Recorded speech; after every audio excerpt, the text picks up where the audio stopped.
stutterers, they constantly ache for like a deeper connection. Words are just, they're caught. It's like a dam that's in your throat.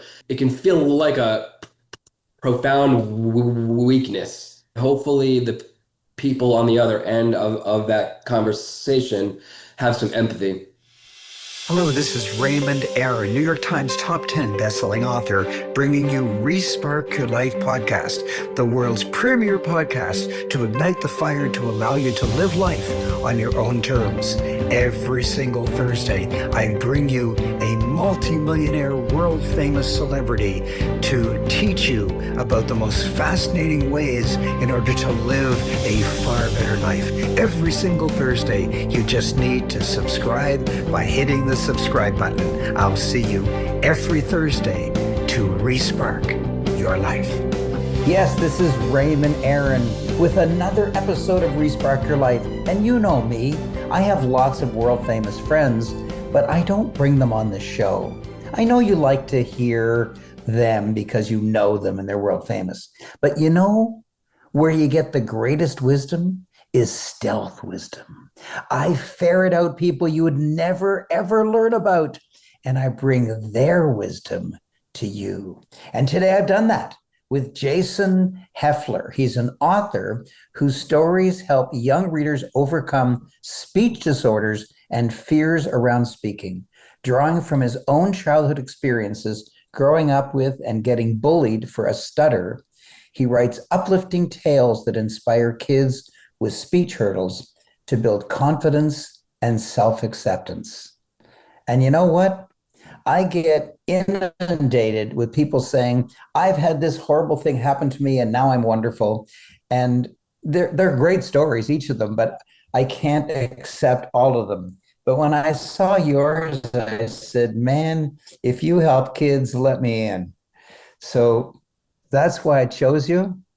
And I hope you heard my introduction because that's a lot to live up to. So tell us, do you still have a stutter? Were you born with it? Did you have an accident that started it? Tell me about the stutter. Yeah, thanks for that kind intro. So yeah, I still have it. You can clearly hear it. Um, I wasn't born with it. It started when I was about 6 or 7. Um, and there wasn't any onset. Like I can't point to some kind of traumatic incident that caused it. I don't think most stutterers can. It's just something that happens. And there's, it's actually a neurological condition. A lot of people think that it's, physical, like a vocal cord thing, but it's not. It's actually, it emanates from some kind of neurological condition that starts probably when you're a baby. Well, let me first compliment you that your stutter is very mild and Thank very you. acceptable. It's not it's not like a terrible accent that I can't understand. And so bless you and congratulations for overcoming it. Was it hard work to overcome it? Tell me. Yeah, it was. It was a lot. It was more personal work though. Like I went to a ton of speech therapy when I was a kid, but that really didn't do much. 100% fluency isn't attainable for even those who don't have stutters. So the work I did was really more mental. Um, Basically forcing myself into situations where I had to public speak or I had to meet new friends, like really forcing myself to undergo that change and kind of overcome it was huge. But it took a long time. Like I would say probably until when I was like 26. I'm 34 now. So it took a long time to really build that confidence and it was rough. It took you 20 years of tough work. And Yeah, I mean you really have to professional, you the really have to profession, get in the weeds. Sorry, the professionals didn't help you, but Nope. your own courage to step out of your comfort zone, making new friends, speaking in public, that's what did it for you. Wow. Yeah, yeah, and you really have to. I mean, it's because stutterers, they constantly ache for like a deeper connection, because the Uh-huh. words are just they're caught. It's like a dam that's in your throat. So when they try to insert themselves into situations like everyone else has, they, it can feel like a profound weakness. So you really just have to fight through it, and hopefully the people on the other end of that conversation have some empathy. Right. Now, Yeah. kids don't. Kids Kids don't. do not have empathy. They If you, bully, they're ruthless. right, if you Yeah. have a minority skin color or a minority weight, like too thin or too fat, or you're too tall or too short, or you stutter, or you've got a big pimple on your nose, or anything, they will zone in on that. And not because they're bad. Kids aren't bad. They just they just don't get it. They just don't know how much it hurts. But the Yeah. friends you now are empathetic. They will pause and listen for the extra 3/4 of a second that it takes for you to get your sentence out. Yeah. And that's crucial. I mean, kids, like the cruelty comes from a place of almost like it comes from, I want to say, i- i- ignorance. Not Yes. like, not, it's not malicious. They're just ignorant. Yes. So when you finally have those people in your life who listen and they're patient and they don't finish your sentences for you, it adds another layer to your own self assurance that is just Oh, so clutch. hold on. You just hit on a topic. Yes. Are you saying to me that when a well-intentioned person finishes the sentence for you, that that isn't a good thing, that isn't nice? Tell me about Yeah. it. Tell me. Yeah. Because you gotta let us get our words out, because otherwise it stokes pity. You know what I mean? Ah, Yeah. And we'll never grow if you're just constantly finishing our sentences. And let me preface that, like there are stutterers where it's severe, where they can't even get a word out. So putting myself in the shoes of someone talking to that person, I would understand, the need to feel like they have to finish the sentences. So me having a relatively mild one, it's much easier to say that. But in my own personal experience, I don't like when people finish my sentences. It's well, like, just let me do it. got it. You Got know what it. I But mean? Like I can do it. you were saying that kids were ignorant, but in this case, I was ignorant. I thought if I did that, I'd be being helpful. So I'm glad that you taught me that.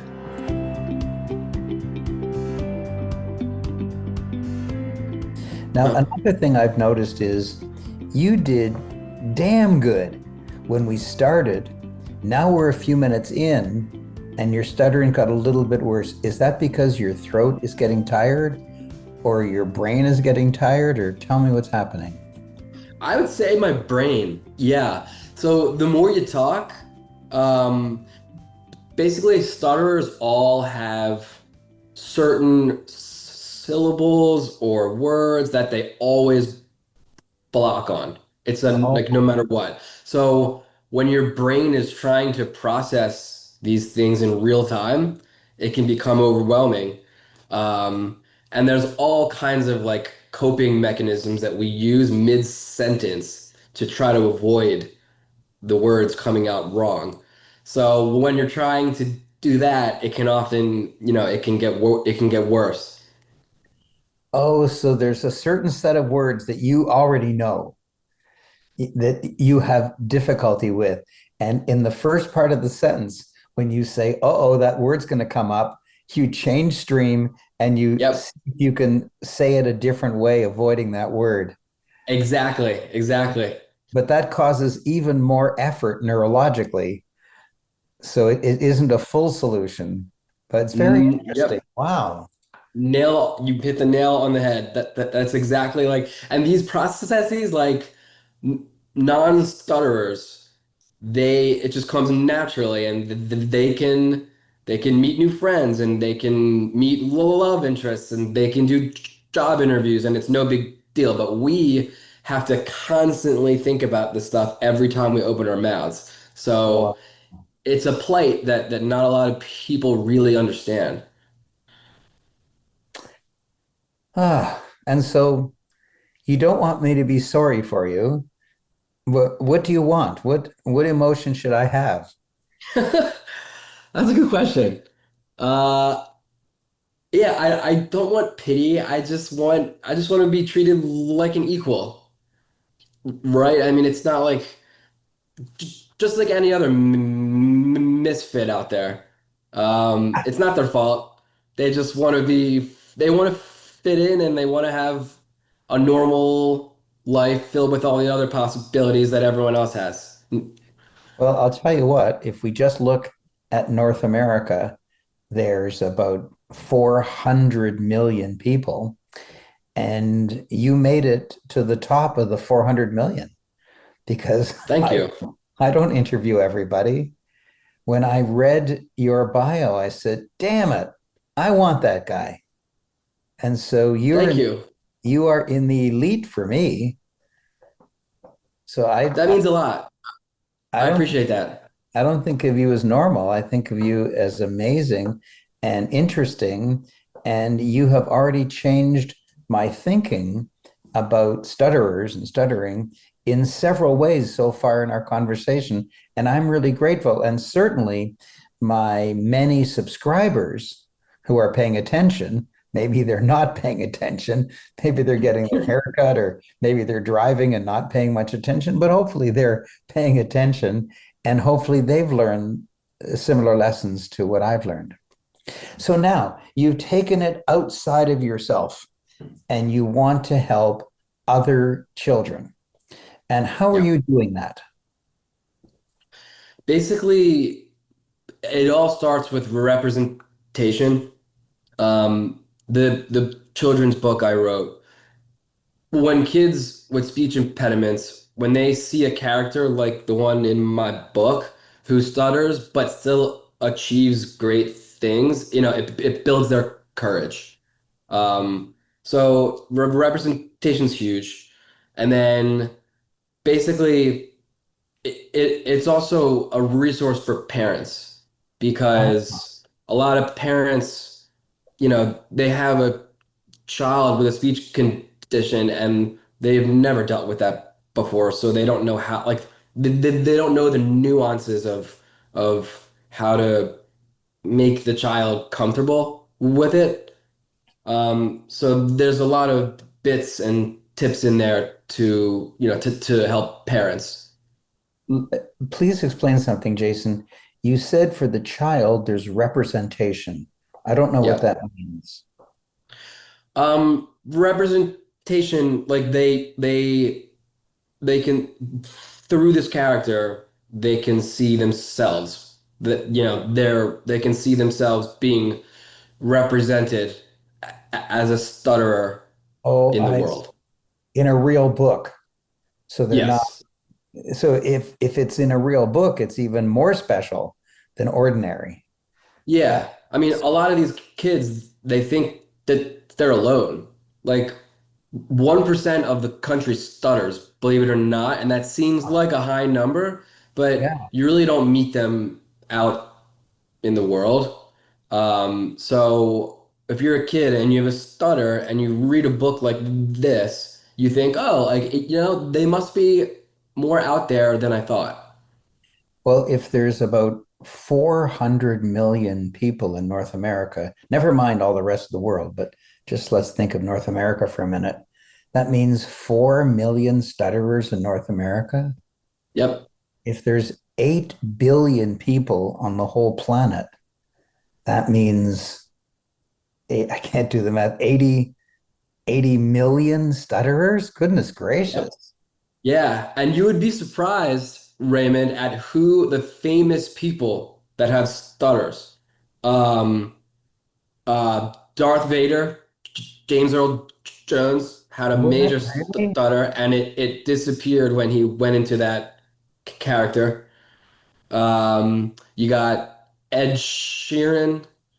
Really? Um, you got um, Emily Blunt, the Oh, actress. wow. Yeah, they were all vocal advocates about stuttering therapy. Now, let me ask you a question. My mother, at age 83, was the country's oldest active fitness instructress. She she led a big Wow, life, yeah. And then she awesome. had a stroke, a left brain stroke. It nuked her Mm. speech and her ability to move. So she was confined to a wheelchair for 3 years.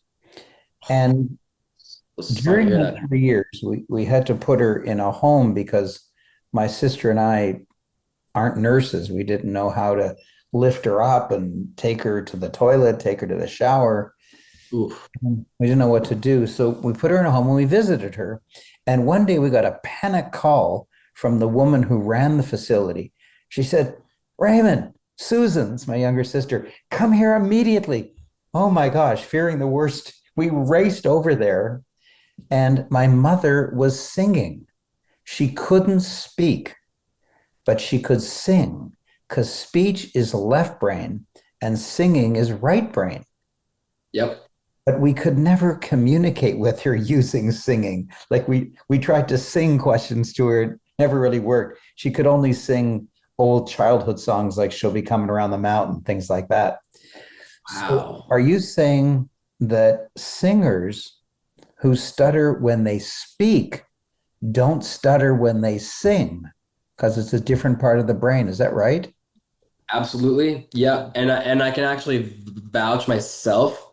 Um, my 9 to 5 job, I'm in the music industry.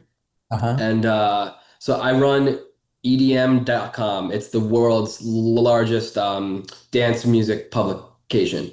Wow. And prior to that role, I was a DJ, and I spun at a lot of major festivals and clubs. And when I would hop on the microphone during my set, I wouldn't stutter at all. So it's very real. And I'm not a doctor, so I can't speak to the neurological pathways and all of that. But it definitely is true that if you're on stage and you're singing, it goes away. Wow. Yeah. Mind-blowing stuff. And it's a Really? shame because you can't just go through life singing when you're like at Starbucks and you're trying to order a coffee. Like you can't just sing. You know what I mean? I wish you could, but you would be that would be a little strange.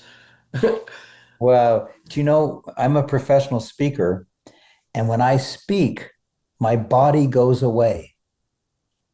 Huh. Be on stage for hours. I never have to pee. I never have to go to the toilet. Any aches and pains in my body don't exist until I Really? consciously think of them. Yes. One time I was tussling with one of my daughters Awesome. and I turned my shoulder the wrong way and pain just shot through my body. And so my wife raced to a drugstore and bought a sling. So I have this beautiful dark blue suit, and the sling is like beige. So there was this giant beige triangle in front of my blue suit. And I said, An no, eyesore. I can't do that. So I gingerly took off the sling and put my hand in my pocket so that my shoulder wouldn't budge. And 99% of the way through my speech, I said, gee, I wonder how my shoulder's doing. And my arms were up in the air. They were flying around. I was just using my arms like crazy. and no pain until I thought about it. Then the pain shot through my body. So you just have a stream of consciousness kind of thing, and you just forget what's going on from neck down. Yes, it's That's so not as cool. strong as I forget. I forget sounds like I have some conscious control of it. It just vanishes. It does it on its own. How, did you conjure that? Like, did you learn that, or Oh, were you just born that way? no, I noticed it when I would Wow, I envy that. I'd start a speech, That's let's say at 9 incredible. in the morning, and at noon, the audience would rebel. They would mutiny. And they'd say, enough, we have to go to the toilet. And I said, well, I want to just keep going right through to midnight. That is unbelievable. I don't think I've ever heard that. But that's, It's kind of like like the runner's high. How like yes, runners they run a certain amount and then it's just they can go for as long as they want and not feel anything. yes, That's yes. amazing. Yeah. But you just said a similar thing that when you're excited and you're eager and you're a DJ and you're singing, you're just in your element and there's no stutter. Yeah, it might just be a thing where you forget about your surroundings. Like you're just so locked in, and the Yeah. stutter becomes secondary in your list of concerns, right? Like Yes. you like your main focus is not screwing up your next beat match as a DJ, That's and right. speaking is no longer an issue in that moment. And it's a bummer that you can't there's like a brilliant book by this guy John Hendrickson. He writes for the New Yorker. He wrote this amazing book about his life stuttering, and he basically says, you know, it's a shame we can't carry these momentary th threads of speaking into our daily lives. Oh, Yeah, what he's talking about is like when you're in the groove, you don't stutter, everything is perfect. And he says, damn it, why doesn't that go on forever? Yes, exactly. that's Like true. we find Yeah. these super rare golden threads of continuity, and there's no way we can ever duplicate them en masse in the real world. Yes. Yes. I've run quite a few marathons. And in a marathon, there's a thing called the talk test. You have to be able to run at a certain speed where you can still talk. If you go any faster than that and start panting, you'll get out of breath and you won't be able to run any longer. So you have to talk.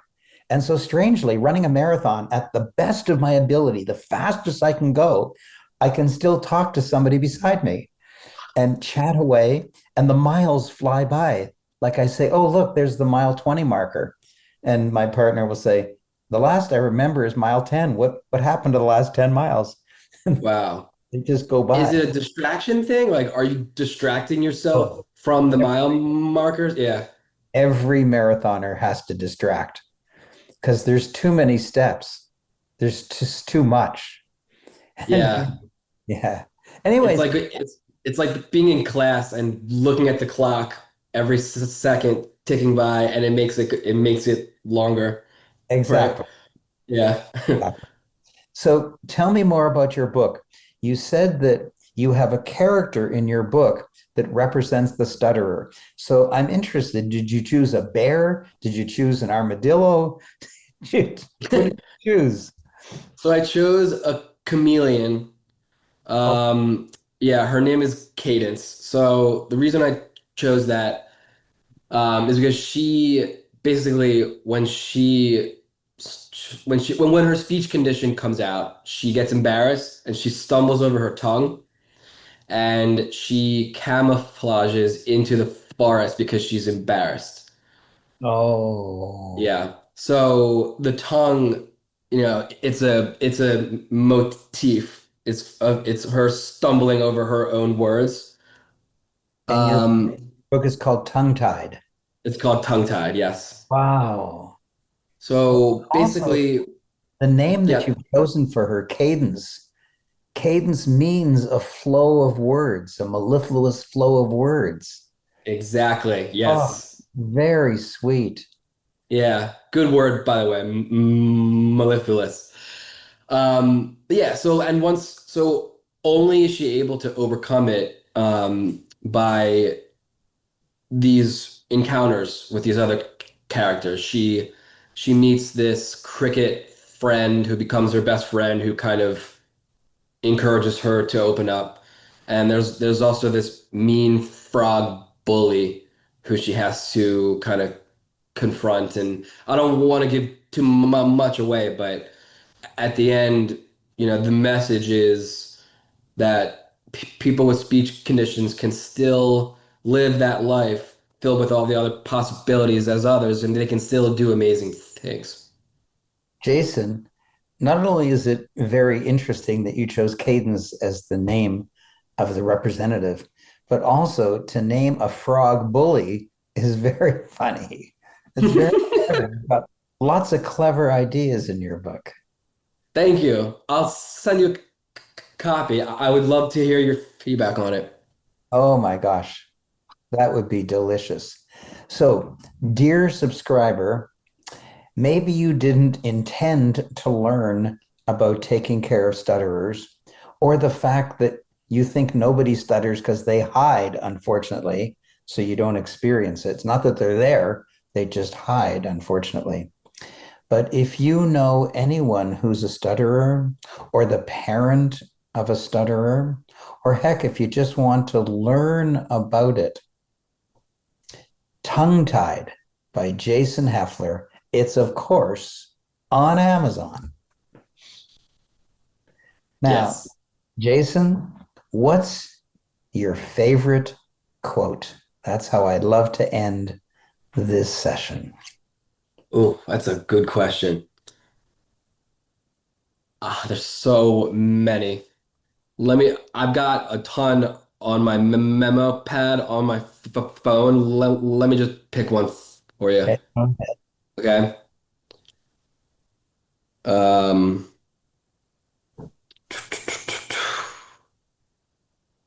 okay. I'll just pretend you're stuttering and I'll sit to your patient.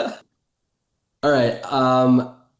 My favorite quote is sometimes you will never know the value of a moment until it becomes a memory. Oh, and how is that important to you? What does that mean to you?